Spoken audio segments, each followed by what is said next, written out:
Эхний 6 сарын байдлаар бусдын нийцдэг хүмүүсэд 5.3% гарч байсан. За харин 9-р сард их өсөлт баг зэрэг сэргсэн байна.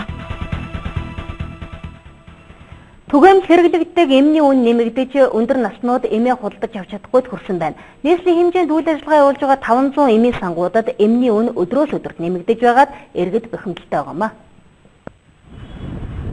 Манай улсад худалдаалагдах хэрэгтэй 2500 гаруй эм бэлдэмлэдгийн 90 орчим хувь гаднаас импортлдог.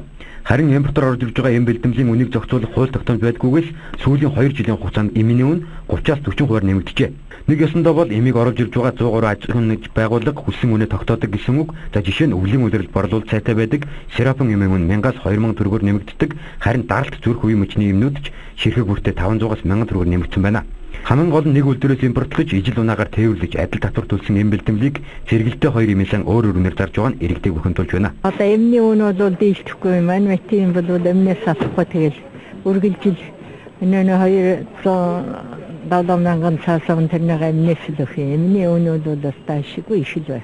Тэгвэл сайн мэдгүй. Ерөнхийдөө үнэтэй гэдэг юм шиг үнэтэй л байдаг шүү.